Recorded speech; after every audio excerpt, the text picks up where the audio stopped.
Fill इस दुनिया में बचा हुआ आखिरी इंसान है। वो जो चाहे वो कर सकता है। उसे देखने वाला इस दुनिया में कोई भी नहीं है। अब वो बड़े से बड़े घर में रहता है, बढ़िया से बढ़िया चीजें यूज करता है और बढ़िया से बढ़िया खाना खाता है। लेकिन ऐसा वो कब तक ही कर सकता था। अकेला होने की वजह से उसकी दिमागी हालत बहुत ही ज्यादा खराब हो चुकी थी। वो ऐसी ऐसी हरकतें करता जो नॉर्मल तो बिल्कुल नहीं। वो बड़ी से बड़ी कार्स को आपस में टकरा कर ऐसे सेलिब्रेट करता जैसे उसने कितना बड़ा काम कर दिया हो। वो पूरा पूरा दिन शराब में ही नहाता और उसे ही पीता। जब भी रात को फिल सोने जाता तो भगवान से सिर्फ एक ही बात कहता, भगवान अगर तुम मुझे देख रहे हो तो प्लीज मेरे पास एक सुंदर सी लड़की को भेज दो जिसके साथ मैं दिन रात इंटीमेट हो सकूं। बस मुझे और कुछ नहीं चाहिए। अब एक दिन फिल को एक खूबसूरत लड़की मिल भी जाती है। अब फिल उस लड़की के साथ क्या क्या करेगा चलिए जानते हैं। तो कहानी की शुरुआत में हमें बताया जाता है कि एक वायरस की वजह से पूरी दुनिया के सभी इंसान एक झटके में खत्म हो गए। लेकिन ऐसे में एक इंसान जिंदा बच गया जिसका नाम फिल है। फिल कई सालों से अपना ट्रक लेकर पूरे अमेरिका में घूम रहा है, लेकिन उसके बहुत ढूंढने पर भी उसे कोई भी जिंदा इंसान नहीं मिलता। अब वो एक जगह पर जाकर वहाँ के बोर्ड पर अलाइव इन टक्सन लिख देता है ताकि अगर कोई भी जिंदा हो तो वो इस बोर्ड को देखकर टक्सन में आ सके जहाँ उसे फिल मिल जाएगा। अब फिल टक्सन में अपने घर जाता है तो वो देखता है कि अब उसका घर बहुत ही ज्यादा गंदा पड़ा है। तभी फिल को याद आता है कि वो तो किसी के घर में भी रह सकता है, उसे रोकने टोकने वाला कोई भी नहीं है। इसके बाद फिल टक्सन के सबसे अमीर आदमी के घर को अपने रहने के लिए चुनता है। वो उस घर में लाकर अपना सारा पसंद का सामान रख देता है जो वो अपने ट्रक में रखकर पूरे अमेरिका से लेकर आया था। रात को सोते वक्त फिल भगवान से यही बात कहता है कि मेरे लिए एक लड़की भेज दो ताकि मैं उसके साथ मिलकर पॉपुलेशन बढ़ा सकूं। अगले दिन पास ही के एक मॉल में जाता है जहां उसने अपनी गन से उसके दरवाजे तोड़े और फिर अंदर चला गया। अंदर जाकर भी वो वहां की चीजों को तोड़ने फोड़ने लगता है और जितना हो सके उतना अपने लिए खाने का सामान लेता है। वहाँ उसे कुछ एडल्ट मैगजीन भी मिलती हैं जिन्हें वो अपने घर में ले आता है। रास्ते में फिल की एक नजर एक लड़की के स्टैच्यू पर पड़ती है जिसे देखकर वो मनमोहित हो गया, मानो वो उसे रियल समझ रहा हो। अगले कुछ दिनों में फिल अपने आप को बिजी रखने के लिए जो मन में आता उस चीज को तोड़ता, जैसे महंगी महंगी कार्स और भी बहुत सी चीजें। ये ऐसा इसलिए करता है ताकि उसे अकेलापन महसूस ना हो। ऐसे ही करते करते फिल को कई दिन बीत जाते हैं। अब वो अपने आप से बातें भी करने लगा था। आज फिल अपना बर्थडे सेलिब्रेट करता है क्योंकि आज उसका बर्थडे था। ऐसा करते हुए वो अपने कुछ पुराने बर्थडे सेलिब्रेशन को याद करता है जब उसकी फैमिली उसके साथ हुआ करती थी। गुस्सा होकर फिल भगवान से कहता है कि अगर तुम मेरे पास किसी को नहीं भेजने वाले तो कोई बात नहीं, मत भेजो, अब मैं अकेला हूँ, यहीं पर रह लूंगा। खैर, अब इसके बाद हमें 5 महीने बाद का सीन दिखाया जाता है जहां अब हम उस घर को देखते हैं जो घर कम और कचरे का ढेर ज्यादा लग रहा था। दरअसल अब वो यहीं खाता है और यहीं गंदगी करता है क्योंकि उसका मानना है कि उसके सफाई करने का कोई भी फायदा नहीं है क्योंकि सिर्फ उसे ही तो यहाँ रहना है और न ही उसे कोई देख रहा है। फिल डेली की तरह अपनी शराब की बॉटल्स को पूल में डालकर उसमें नहाता है और उसे ही पीता है। उसने अपने पूल को ही अपना टॉयलेट बना रखा था क्योंकि अब उसे ऐसे ही रहना पसंद है। इसके बाद फिल पास ही के एक बार में जाता है जहां उसने कुछ बॉल्स को ही अपना दोस्त बना रखा था और तो उसने उनके नाम भी दे रखे थे। वो उनसे ही अपने दिल की सारी बातें करता। वो कहता है कि अगर मेरे पास कोई भी लड़की आ गई तो मैं जिंदगी में कभी उससे ना तो नाराज होऊंगा और ना ही कभी उससे किसी तरह की शिकायत रखूंगा। इसके बाद रात में उसी लड़की के स्टैचू के पास जाता है और उससे कहता है कि मैं थोड़ा शर्मीला हूँ, मैं तुम्हें बहुत दिन से नोटिस कर रहा हूँ कि तुम मुझे ही देखती रहती हो, लेकिन मेरे अंदर इतनी हिम्मत नहीं है कि मैं तुमसे अपने दिल की बात कह दूं। ये कहकर फिल उसे किस कर लेता है, लेकिन जब उसने उसका हाथ पकड़ा तो उसका हाथ ही टूट गया। ये देखकर फिल अपने भ्रम से बाहर निकल आता है। अब फिल अपनी इस अकेलेपन की जिंदगी से पूरी तरह परेशान हो चुका था। अब वो और ज्यादा इस तरह नहीं रह सकता। आज वो एक पहाड़ पर जाकर वहाँ पर एक पत्थर पर अपना नाम और अपनी डेट ऑफ बर्थ लिखता है और उसके ऊपर RIP लिखता है। वो अपने बॉल्स दोस्तों से कहता है कि तुमने मेरे रहने में मेरा बहुत साथ दिया और मैं तुम्हें कभी नहीं भूलूंगा, लेकिन अब मैं इस तरह और ज्यादा नहीं रह सकता। इसके बाद वो उन्हें गुड बाय कहकर अपनी गाड़ी में बैठकर अपने आप को खत्म करने के लिए निकल जाता है। वो अपनी गाड़ी को फुल स्पीड में चलाने लगता है। वो अपने आप को खत्म कर ही देता, लेकिन तभी उसे कुछ दिखाई देता है। उसने अपनी गाड़ी से निकलकर देखा तो दूर कहीं पर धुआं निकल रहा था। ये देखकर फिल के मन में जीने की उम्मीद जाग गई। उसे पता था कि जरूर वहाँ पर कोई न कोई जिंदा है। इसके बाद वो जल्दी से उस जगह पर जाता है। वहाँ उसे कुछ सामान और किसी लड़की के कपड़े दिखाई देते हैं। वो उन्हें देखकर पागलों की तरह उन्हें सूंघने लगता है और तभी तभी वो बेहोश हो जाता है। उसकी जब आंख खुली तो वो एक खूबसूरत लड़की की गोद में लेटा हुआ था। वो लड़की फिल को देखकर खुश थी और फिल को भी उसे देखकर अपनी आंखों पर विश्वास नहीं हो रहा था। वो उससे कहती है कि मुझे यकीन नहीं हो रहा कि तुमने मुझे ढूंढ लिया। ये कहकर वो लड़की फिल को किस कर लेती है। लेकिन फिर जब एक बार फिर से फिल की आंख खुलती है तो एक औरत उसे सीपीआर दे रही थी, जो देखने में ज्यादा खूबसूरत नहीं थी और उसकी उम्र भी फिल से ज्यादा थी। वो फिल से कहती है, तुम बेहोश हो गए थे इसलिए मैं तुम्हें सीपीआर दे रही थी, और तो और तुमने अपने अंडरवेयर में ही टॉयलेट कर लिया था। तब फिल कहता है, मैंने टॉयलेट नहीं किया था, बल्कि वो तो मेरे पूल के पानी की वजह से गीला था। इसके बाद वो उसकी तरफ बढ़ने लगता है, लेकिन वो औरत अपनी गन निकाल कर उससे कहने लगती है, मुझसे दूर रहो और मेरे कपड़े नीचे रखो। तब फिल भी ऐसा ही करता है। इसके बाद वो औरत फिल से पूछती है कि क्या तुम अच्छे इंसान हो? तब फिल कहता है, हाँ मैं अच्छा इंसान हूँ, तुम्हें मुझसे डरने की कोई भी जरूरत नहीं है। तब वो औरत कहती है, क्या तुम ही वही इंसान हो जिसने अलाइव इन टक्सन लिखा था? तब फिल कहता है, हाँ मैं वही हूँ। दरअसल बात ये है कि मैंने पिछले 2 सालों से किसी को भी नहीं देखा, तो मुझे नहीं पता कि मुझे किसी के सामने कैसे पेश आना चाहिए। प्लीज मेरा यकीन करो, मैं अच्छा इंसान हूँ। तब वो औरत भी मान जाती है और उसे अपना नाम कैरोल बताती है। इसके बाद ये दोनों एक जगह पर बैठकर बातें करते हैं और कैरोल इन दोनों के लिए कॉफी बनाती है और बताती है कि मैं भी किसी जिंदा इंसान की तलाश में भटक रही थी। कैरोल को देखकर फिल के अरमानों पर पानी फिर चुका था। उसने तो सोचा था कि कोई सुंदर लड़की होगी, लेकिन ये तो निकली एक बूढ़ी औरत। खैर, इसके बाद फिल कैरोल को अपना घर दिखाने के लिए लेकर जाता है। रास्ते में फिल किसी भी ट्रैफिक रूल्स का पालन नहीं कर रहा था। ये देखकर कैरोल उसे ऐसा करने से मना करती है। तब फिल भी कैरोल के कहने पर ऐसा ही करता है। इसके बाद वो दोनों फिल के घर पहुंच जाते हैं, जहां फिल उसे अपना गार्बेज पूल, टॉयलेट पूल और शराब वाला पूल दिखाता है। इसके बाद फिल उसे अपने घर के अंदर लेकर जाता है, जहाँ उसके घर की हालत देखकर कैरोल दंग रह जाती है कि आखिर एक इंसान ऐसे कचरे में कैसे रह सकता है। यहाँ फिल कैरोल को अपनी लाई हुई पेंटिंग्स दिखाता है, जो बहुत ही कीमती थी और उसने वो चुराई थी। अब कैरोल यहाँ फिल से उन मैगजीन के बारे में पूछती है, जिस पर फिल उसे बताता है कि ये सब एडल्ट मैगजीन हैं, जिन्हें मैं कभी कभी अकेला फील होने पर पढ़ता हूँ। कैरोल उससे कहती है कि मुझे लगता है कि तुम एक थरकी किस्म के इंसान हो। ये बात सुनकर फिल को गुस्सा आ गया और वो कैरोल को वापस से उसी जगह पर छोड़ आता है जहाँ से वो उसे लेकर आया था। अगली सुबह जब फिल उठता है तो वो देखता है कि कैरोल उसके घर की सफाई कर रही है। फिल उससे कहने लगता है कि तुम मुझसे बिना पूछे मेरे घर की सफाई क्यों कर रही हो? तब गुस्से में कैरोल सारा कचरा वहीं पर गिरा देती है। फिल उससे कहता है कि अच्छा चलो बताओ, हम इसे किस तरह साफ कर सकते हैं? जिस पर कैरोल उसे बताती है कि इसे साफ करने के लिए हमें एक क्लीनर की जरूरत पड़ेगी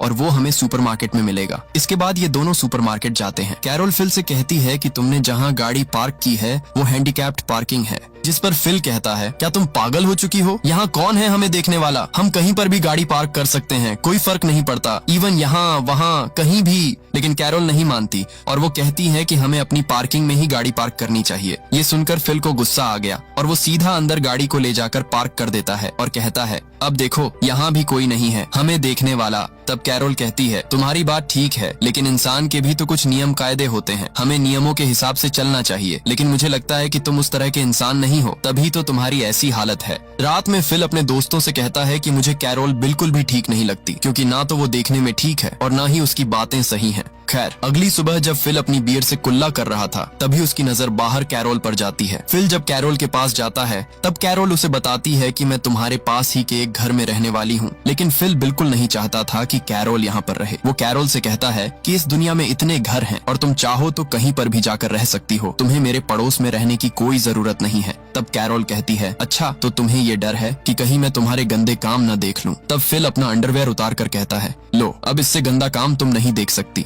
लेकिन कैरोल को फिर भी कोई असर नहीं पड़ता। वो कहती है, देखो मुझे लगता है कि भगवान ने हम दोनों को किसी मकसद से इस दुनिया पर बचा कर रखा है। अब हमारी जिम्मेदारी है कि हम लोग मिलकर इस दुनिया की पॉपुलेशन को बढ़ाएं। लेकिन फिल साफ साफ कह देता है कि अगर ऐसी बात है तो तुम सुन लो, अगर तुम इस दुनिया की आखिरी महिला भी हो तब भी मैं तुम्हारे साथ इंटीमेट नहीं होने वाला। ये कहकर फिल वहाँ से चला जाता है। इसके बाद जब फिल अपने टॉयलेट में होता है तभी उसके पास कैरोल आती है। फिल उसे देखकर डर गया। कैरोल कहती है, फिल मुझे तुम्हारी कुछ हेल्प चाहिए। मैंने अपने गार्डन में कुछ वेजिटेबल उगाए हैं जिनमें डालने के लिए मुझे पानी वहाँ तक पहुँचाना होगा। फिल कहता है, तुम कुछ भी करो लेकिन मैं तुम्हारी कोई भी मदद नहीं करने वाला। तब कैरोल उसे एक टमाटर निकाल कर दिखाती है जो बिल्कुल फ्रेश था। कैरोल कहती है, देख लो, अगर तुम मेरी मदद करोगे तो तुम्हें भी मेरे साथ फ्रेश वेजिटेबल खाने को मिलेंगे। लेकिन फिल साफ साफ मना कर देता है। इसके बाद जब अंदर जाकर फिल अपना कई महीनों का रखा हुआ टोमेटो पेस्ट खाता है तो उसका स्वाद बिल्कुल खराब था। ये देखकर फिल रात को कैरोल के गार्डन में जाकर टमाटर खाने लगता लगता है। अगली सुबह कैरोल फिल के पास आती है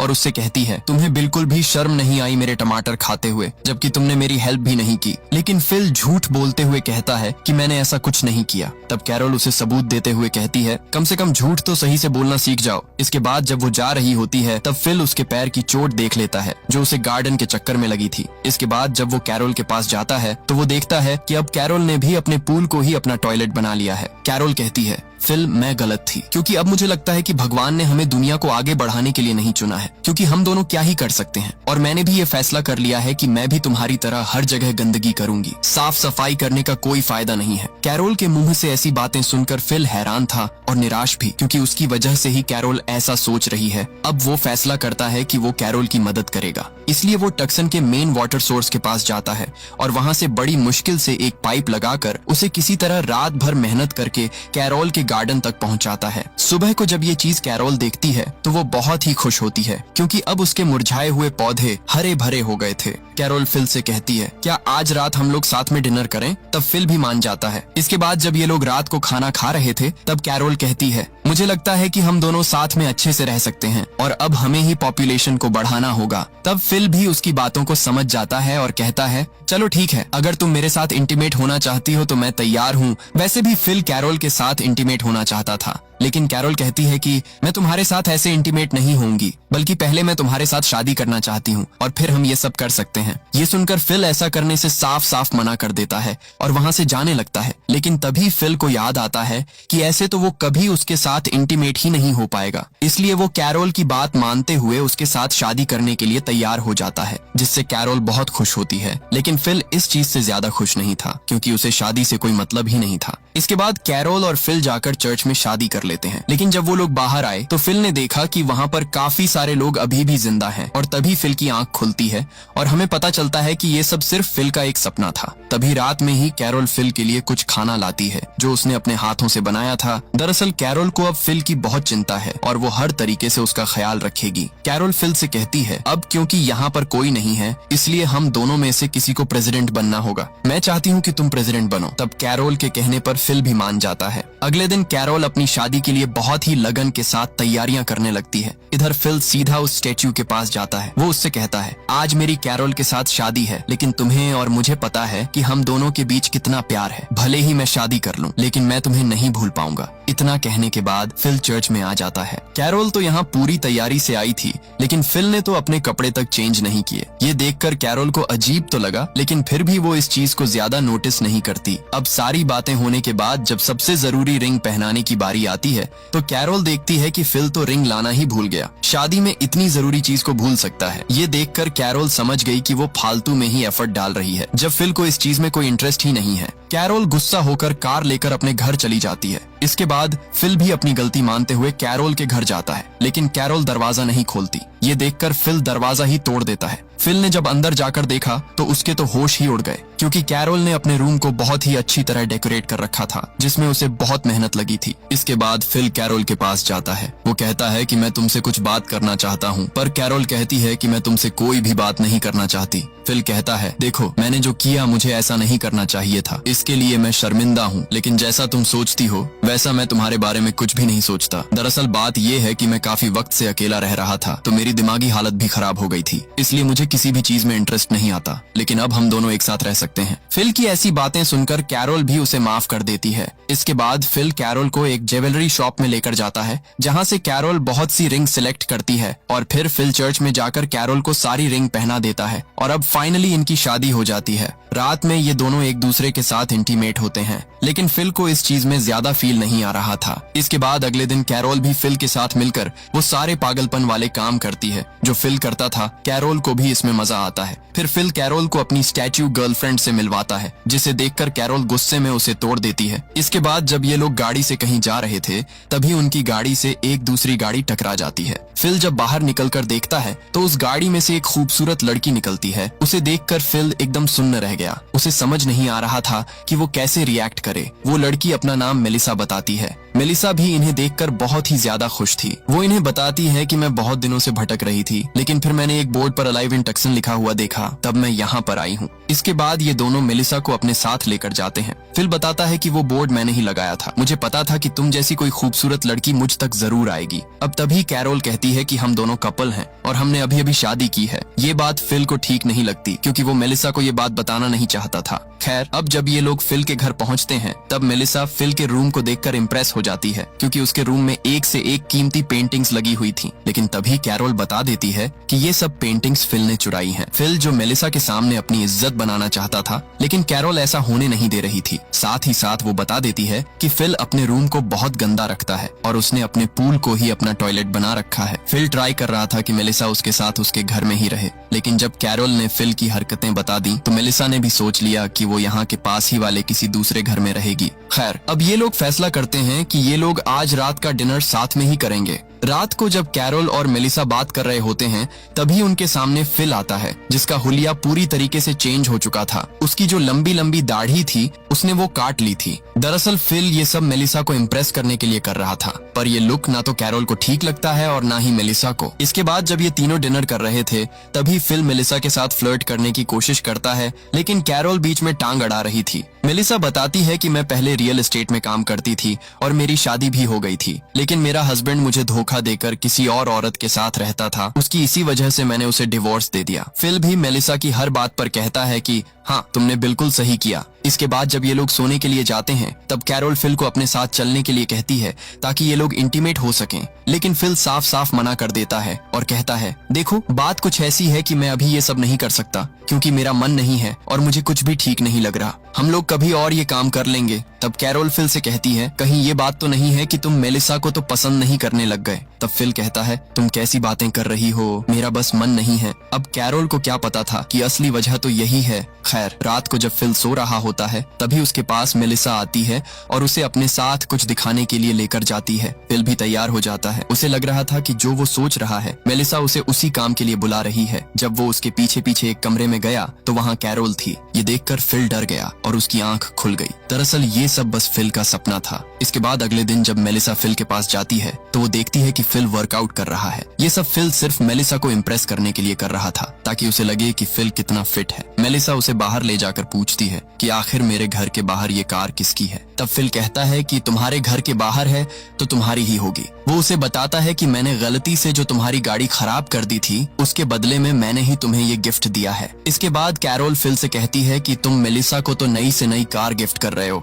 और तुमने जो मेरा ये दरवाजा तोड़कर डाल दिया है, तुमसे ये ठीक नहीं हो रहा। तब फिल कहता है, तुम टेंशन मत लो, मैं तुम्हारे दरवाजे को भी ठीक कर दूंगा। इसके बाद कैरोल मेलिसा को अपनी शादी की पिक्चर दिखाती है, जो उसने खुद बनाई थी। अब जब फिल कैरोल का दरवाजा ठीक कर रहा था, तभी उसके पास मेलिसा आती है। वो फिल से कहती है कि अगर तुम्हारे पास टाइम हो तो तुम दोनों मेरे घर बियर पीने के लिए आ जाना। तब फिल कहता है, हाँ क्यों नहीं, आखिर मैं तुम्हारी बात को मना कैसे कर सकता हूँ। लेकिन फिल उससे झूठ बोलता है कि कैरोल की तबीयत खराब है और वो नहीं आ सकती। ये कहकर वो अकेला ही उसके घर चला जाता है। मेलिसा यहाँ फिल से कहती है कि जैसा मैं तुम्हें समझ रही थी, वैसा तुम नहीं हो, बल्कि तुम तो बहुत अच्छे इंसान हो। बियर पीने की वजह से अब मेलिसा को थोड़ा थोड़ा नशा होने लगा था, और वो नशे में फिल से कहती है, वैसे अगर तुम और कैरोल शादीशुदा नहीं होते तो हम दोनों के बीच कुछ हो सकता था, लेकिन अब क्या ही कर सकते हैं, छोड़ो। अब क्योंकि तुम दुनिया में आखिरी इंसान हो, इसलिए मैं भी तुम्हारे साथ रह सकती थी। मेलिसा वो सारी बातें कहती है जो फिल सुनना चाहता था। अब फिल भी ठान लेता है कि वो मेलिसा के साथ रहेगा, इसलिए वो कैरोल को डिवोर्स देने के लिए उसके पास जाता है। लेकिन कैरोल तो बहुत ही मेहनत के साथ उसकी